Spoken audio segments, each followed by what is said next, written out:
Hello दोस्तों, आज हम बात करने जा रहे हैं एक ऐसी तेलुगु मर्डर मिस्ट्री फिल्म की जिसने दर्शकों के बीच खूब तारीफ बटोरी है।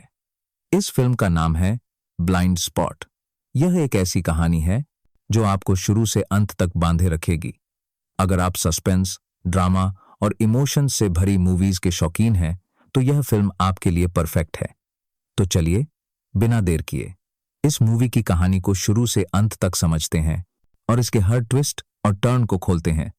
फिल्म की शुरुआत होती है एक ऐसी रात से जहां एक औरत जिसका नाम है दिव्या अपने छोटे से बच्चे को गोद में लिए अपने पति जयराम से सवाल करती है। रात का समय है और जयराम घर से बाहर जाने की तैयारी कर रहा है। दिव्या उससे पूछती है, इतनी रात गए तुम कहां जा रहे हो? लेकिन जयराम उसका कोई जवाब नहीं देता।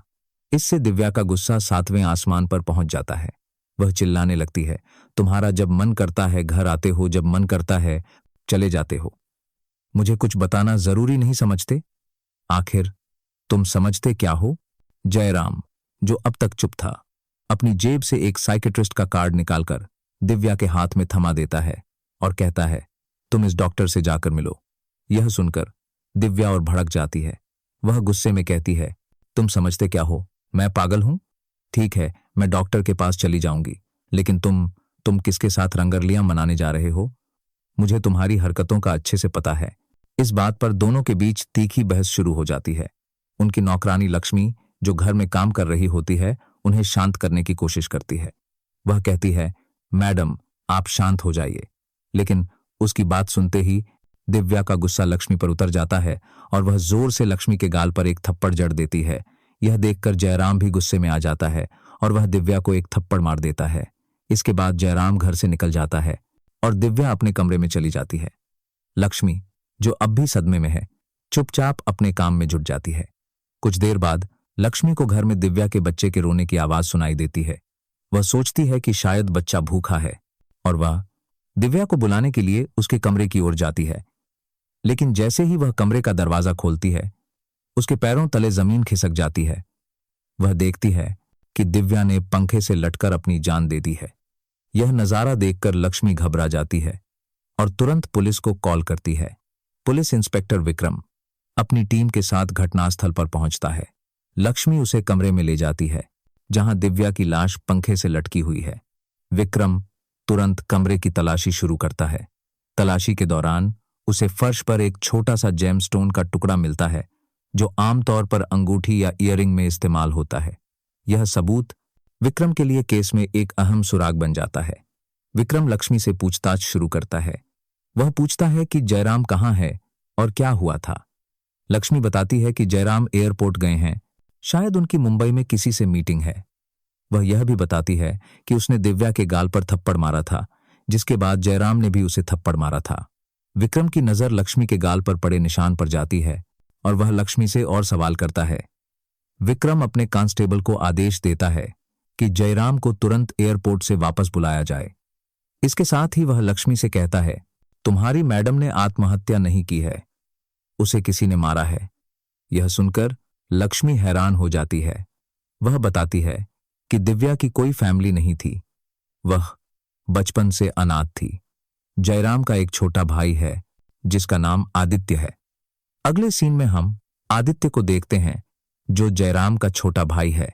वह एक बंदूक लिए किसी को ढूंढ रहा होता है। तभी एक गुंडा उसके माथे पर बंदूक तान देता है, लेकिन यह कोई असली सीन नहीं है। असल में Aditya NIA, national investigation agency की ट्रेनिंग ले रहा होता है और यह उसकी प्रैक्टिस का हिस्सा है। इसी बीच उसे पुलिस से कॉल आता है जिसमें उसे उसकी भाभी दिव्या की मौत की खबर दी जाती है। यह सुनते ही आदित्य तुरंत घर की ओर निकल पड़ता है। जब वह घर पहुंचता है और अपनी भाभी की लाश देखता है तो वह पूरी तरह टूट जाता है। विक्रम उससे सवाल जवाब शुरू करता है। वह पूछता है, जब दिव्या ने आत्महत्या की तब तुम कहां थे? आदित्य जवाब देता है कि वह अपनी एनआईए ट्रेनिंग में व्यस्त था। विक्रम उसे बताता है कि यह आत्महत्या का केस नहीं है, बल्कि मर्डर है। वह कहता है, अगर दिव्या ने आत्महत्या की होती तो अब तक उसके चेहरे का रंग बदल चुका होता। साथ ही उसने पंखे से लटकने के लिए रस्सी का इंतजाम कैसे किया, वह साड़ी या दुपट्टा भी तो इस्तेमाल कर सकती थी। इसके अलावा दिव्या की गर्दन पर चोट के निशान हैं और उसके पैर पर एक जख्म है, लेकिन कुर्सी पर खून का कोई निशान नहीं है। यह साफ है कि मरने से पहले उसकी किसी से हाथापाई हुई थी। तभी लक्ष्मी बताती है कि कुछ देर पहले जयराम घर आए थे और फिर वापस चले गए। उसी समय जयराम घर पहुंचता है। वह विक्रम को देखकर पूछता है, क्या बात है सर? मेरी कल मुंबई में मीटिंग है। विक्रम उसे बताता है कि उसकी पत्नी की मौत हो गई है। यह सुनकर जयराम ऊपर जाने की कोशिश करता है, लेकिन विक्रम उसे रोक देता है। वह कहता है, जब तक फॉरेंसिक टीम नहीं आती आप ऊपर नहीं जा सकते। विक्रम जयराम से पूछता है, लक्ष्मी ने कहा कि आप कुछ देर पहले घर आए थे। जयराम जवाब देता है, हाँ, मैं कुछ जरूरी डॉक्यूमेंट्स लेने आया था जो मैं भूल गया था। उन्हें लेते ही मैं वापस चला गया। विक्रम को जयराम पर शक होता है। वह कहता है, तुम्हारा और तुम्हारी बीवी का पहले से ही झगड़ा चल रहा था, शायद तुमने गुस्से में उसे मार दिया। लक्ष्मी भी कहती है कि उसने जयराम को घर आते देखा था, लेकिन वापस जाते नहीं देखा। जयराम अपनी सफाई में कहता है, सर, आप सीसीटीवी फुटेज चेक कर सकते हैं। जब पुलिस एंट्रेंस का सीसीटीवी फुटेज चेक करती है तो जयराम की बात सच निकलती है। वह एयरपोर्ट से घर आया था और तुरंत अपने डॉक्यूमेंट्स लेकर वापस चला गया था। इतने कम समय में दिव्या को मारना संभव नहीं था। अब विक्रम का शक लक्ष्मी की ओर मुड़ता है। वह पूछता है, जब घर में ऐसी घटना होती है तो लोग आमतौर पर अपने मालिक को कॉल करते हैं, तुमने सीधे पुलिस को कॉल क्यों किया? लक्ष्मी बताती है कि उसने पहले जयराम को कॉल किया था और जयराम ने ही उसे पुलिस को खबर करने को कहा था। जयराम को डर था कि अगर वह घर आता तो पुलिस उसी पर शक करती, क्योंकि उसी दिन उसका और दिव्या का झगड़ा हुआ था। जयराम विक्रम से कहता है, मेरी और दिव्या की अक्सर लड़ाई होती थी। आज मैंने गुस्से में उस पर हाथ भी उठाया था, शायद इसी वजह से उसने आत्महत्या कर ली। लेकिन तभी एक नया खुलासा होता है। विक्रम को पता चलता है कि जयराम और लक्ष्मी के बीच अफेयर चल रहा था। वह दोनों से पूछता है, सच सच बताओ, तुम दोनों ने मिलकर दिव्या को मारा ताकि तुम एक साथ रह सको? दोनों इनकार करते हैं और कहते हैं कि उन्होंने दिव्या को नहीं मारा। विक्रम की नजर घर में लगी एक फोटो पर पड़ती है, जिसमें जयराम के साथ एक और औरत और एक बच्चा दिखाई देता है। लक्ष्मी बताती है कि यह जयराम की पहली पत्नी थी जिसकी कैंसर से मौत हो गई थी। वह बच्चा विनोद है, जो जयराम और उसकी पहली पत्नी का बेटा है। विनोद एक स्पेशल चाइल्ड है जो अपनी मां की मौत के बाद सबसे बात करना बंद कर चुका है। वह अपने कमरे में रहकर स्केच बनाता रहता है। विक्रम विनोद से बात करने की कोशिश करता है। वह पूछता है, बेटा, इतनी रात हो गई, तुम अभी तक क्यों नहीं सोए? विनोद बताता है, मुझे बाहर से बच्चे के रोने की आवाज सुनाई दी, जिससे मैं जाग गया। मैंने बाहर जाकर देखा, लेकिन हॉल में कोई नहीं था। इसके बाद मुझे नींद नहीं आई। विक्रम नीचे आता है और लक्ष्मी से कहता है, मुझे शुरू से शक था कि तुम में से कोई कुछ छुपा रहा है। तुमने कहा कि तुम किचन में काम कर रही थी, लेकिन विनोद ने बताया कि उसे हॉल में बच्चे के रोने की आवाज सुनाई दी और उस वक्त बाहर कोई नहीं था। लक्ष्मी बताती है कि उस वक्त बारिश शुरू हो गई थी, इसलिए वह अपनी बेटी मनसा को देखने अपने घर चली गई थी, जो पास में ही है। जब वह वापस लौटी तब तक यह सब हो चुका था। विक्रम मनसा को पूछताछ के लिए बुलाता है। वह मनसा से पूछता है, तुम कौन सी क्लास में पढ़ती हो? मनसा बताती है कि वह 9वीं क्लास में है। विक्रम आगे पूछता है, क्या तुम जानती हो कि दिव्या मैडम को किसने मारा? सारा शक तुम्हारी मां पर जा रहा है। मनसा कहती है, नहीं सर, मेरी मां ऐसा नहीं कर सकती। लेकिन विक्रम उसे दबाव में लेते हुए कहता है, तो क्या तुमने दिव्या को मारा? यह सुनकर सभी हैरान हो जाते हैं। विक्रम मनसा को वह जेमस्टोन का टुकड़ा दिखाता है जो उसे दिव्या के कमरे में मिला था। वह बताता है कि यह टुकड़ा मनसा की ईयर रिंग का है। साथ ही मनसा की गर्दन पर वही निशान हैं जो दिव्या की गर्दन पर थे। लक्ष्मी चिल्लाती है, सर, मेरी बेटी ने कुछ नहीं किया। लेकिन मनसा टूट जाती है और कहती है, हाँ सर, मैंने दिव्या मैडम को मारा। मनसा बताती है कि जब लक्ष्मी अपनी बेटी को देखने घर गई थी, उसने मनसा को कहा था कि वह दिव्या के बच्चे को देखने जाए। मनसा बच्चे को देखने आती है और उसे खिलाने लगती है। तभी दिव्या लक्ष्मी को बुलाती है, लेकिन मनसा उसके सामने आ जाती है। दिव्या गुस्से में कहती है, तुम यहां क्या कर रही हो? तुम्हारी मां कहां मर गई? अब देख क्या रही हो? आकर इसे साफ करो। दरअसल दिव्या के हाथ से पानी का गिलास गिर गया था और मनसा उसे साफ कर रही थी, लेकिन दिव्या अपनी हद पार कर देती है।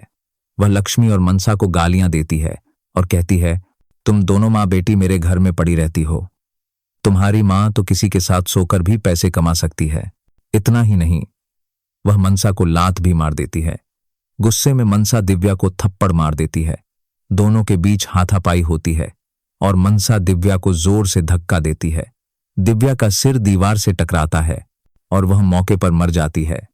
जब लक्ष्मी वापस आती है और यह सब देखती है तो वह घबरा जाती है। वह मनसा को डांटती है और फिर दिव्या की लाश को पंखे से लटकाकर आत्महत्या का रूप देने की कोशिश करती है। विक्रम मनसा से और पूछताछ करता है। मनसा बताती है कि वह और उसकी मां जयराम के घर के पास एक झोपड़ी में रहते थे। स्कूल में मनसा के दोस्त उसे उसके पिता के बारे में चिढ़ाते थे। एक दिन मनसा ने अपनी मां से सवाल किया और लक्ष्मी ने बताया कि जयराम ही उसका पिता है। यह सुनकर मनसा बहुत खुश हुई थी और जयराम के घर को अपना घर समझने लगी थी, लेकिन दिव्या हमेशा लक्ष्मी और मनसा को ताने मारती थी। इससे मनसा के दिल में दिव्या के लिए नफरत बढ़ने लगी थी। अगले दिन विक्रम पोस्टमार्टम रिपोर्ट लेने हॉस्पिटल जाता है। वहां का डॉक्टर, जो विक्रम को पहले से जानता है, बताता है कि दिव्या की मौत सिर पर चोट से नहीं हुई। रिपोर्ट में सिर्फ एक मामूली चोट का जिक्र है जो मौत का कारण नहीं बन सकती। लेकिन हैरानी की बात यह है कि दिव्या के खून में एक रेयर ड्रग मिला है जो सामान्य पोस्टमार्टम में नहीं पकड़ा जाता। डॉक्टर ने उसके ब्लड सैंपल पुणे भेजे थे, जहां यह खुलासा हुआ। यह सुनकर विक्रम, आदित्य और जयराम हैरान हो जाते हैं, लेकिन विनोद यह खबर सुनते ही अपने कमरे में चला जाता है और खुद को अलमारी में बंद कर लेता है। विक्रम विनोद के कमरे की तलाशी लेता है और उसे एक बंद अलमारी मिलती है। जयराम को उसकी चाबी के बारे में नहीं पता, लेकिन विक्रम को पता चलता है कि विनोद रोज उस अलमारी को खोलता था। आखिरकार चाबी विनोद की मां की फोटो के पीछे मिलती है। अलमारी में विनोद की मां से जुड़ी कई चीजें मिलती हैं, साथ ही एक दवाई की शीशी भी। विक्रम जयराम को वह दवाई पीने को कहता है, लेकिन जयराम मना कर देता है। तभी विनोद अलमारी से बाहर निकलता है और दवाई को नीचे गिरा देता है। वह बताता है कि जब बच्चा रो रहा था तो उसने उसे चुप कराने की कोशिश की थी। उसी समय दिव्या ने लक्ष्मी को बुलाया था। विनोद ने जूस में वह दवाई मिलाकर दिव्या को दे दी थी। विनोद बताता है कि उसे दिव्या पसंद नहीं थी क्योंकि वह उसकी मां की जगह ले रही थी। उसकी मां ने भी एक बार जहर खाकर आत्महत्या की कोशिश की थी, जिसे विनोद ने छुपा लिया था, लेकिन बाद में उसकी मां की कैंसर से मौत हो गई थी। पुलिस विनोद को जुवेनाइल होम भेज देती है। तभी डॉक्टर का कॉल आता है, जो विक्रम को हॉस्पिटल बुलाता है। डॉक्टर बताता है कि विनोद की दवाई से मौत नहीं हो सकती, वह सिर्फ उल्टियां या लूज मोशन का कारण बन सकती है। लेकिन दिव्या के खून में जो ड्रग मिला वह एक स्लो पॉइजन था जो 5 घंटे बाद इंसान को मार देता है।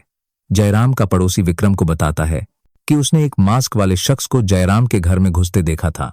सीसीटीवी फुटेज में भी यही दिखता है। विक्रम अब हर एंगल से जांच शुरू करता है। तभी उसे खबर मिलती है कि हॉस्पिटल का एविडेंस रूम जल गया है। वहां से उसे आदित्य का जला हुआ आईडी कार्ड मिलता है। विक्रम आदित्य पर शक करता है और उसके घर जाता है। वहां उसे आदित्य साइको किलर की मूवी देखता हुआ मिलता है। दोनों के बीच झड़प होती है और विक्रम का कांस्टेबल उसे बेहोश कर देता है। जब विक्रम होश में आता है तो आदित्य उसे बताता है कि असली कातिल वह खुद है। आदित्य ने जांच की थी और उसे पता चला कि विक्रम और दिव्या पहले से एक दूसरे को जानते थे। विक्रम की घड़ी का क्राउन उस जगह मिला था जहां मास्क वाला शख्स घर में घुसा था। आदित्य ने वह क्राउन लैब में भिजवाया, जिससे यह साबित हुआ कि वह विक्रम की घड़ी का था। विक्रम अपनी कहानी बताता है। उसका बचपन मुश्किलों भरा था। वह झुग्गी में रहता था, लेकिन उसने कभी पढ़ाई नहीं छोड़ी। दिव्या उसकी जिंदगी में आई और उसकी जिंदगी खुशनुमा हो गई, लेकिन पुलिस में सिलेक्शन के बाद उसे हैदराबाद जाना पड़ा। वहां आईजी ने अपनी बेटी से शादी का प्रस्ताव रखा और विक्रम ने अपनी नौकरी चुनी। उसने दिव्या को लेटर लिखकर सब कुछ बताया और आईजी की बेटी से शादी कर ली, लेकिन दिव्या उसे बार बार कॉल करती थी और धमकियां देती थी। एक दिन उसने कहा कि वह विक्रम की पत्नी को उनके रिश्ते के बारे में बता देगी। इससे परेशान होकर विक्रम ने ड्रग डीलर से चुराए गए स्लो पॉइजन का इस्तेमाल किया और दिव्या को मार डाला। उस रात वह खिड़की से उसके कमरे में घुसा और ड्रग इंजेक्ट कर दिया। जब वह जाने लगा तो दिव्या ने कहा, क्या तुम हमारे बच्चे को नहीं देखोगे? यह सुनकर विक्रम को एहसास हुआ कि उसने न सिर्फ दिव्या को बल्कि अपने बच्चे को भी धोखा दिया। पुलिस विक्रम को गिरफ्तार करती है। जीप में उसे दिव्या दिखाई देती है, जो कहती है, काश हमने शादी की होती तो हमारी जिंदगी कुछ और होती। यह सुनकर विक्रम इमोशनल हो जाता है और यहीं फिल्म खत्म होती है। ब्लाइंड स्पॉट एक ऐसी मूवी है जो आपको शुरू से अंत तक बांधे रखती है। इसकी कहानी, किरदार और ट्विस्ट इसे एक बेहतरीन मर्डर मिस्ट्री बनाते हैं। यह फिल्म न सिर्फ सस्पेंस और ड्रामा से भरपूर है, बल्कि यह मानवीय रिश्तों, प्यार, धोखे और अपराध की गहराइयों को भी दिखाती है। दोस्तों, आपको यह मूवी कैसी लगी? कमेंट में जरूर बताएं। साथ ही अगर आप किसी और मूवी का एक्सप्लेनेशन चाहते हैं तो वह भी कमेंट करें। अगर आपने अभी तक यह मूवी नहीं देखी तो इसे जरूर देखें। यह एक कमाल की सिनेमाई अनुभव है।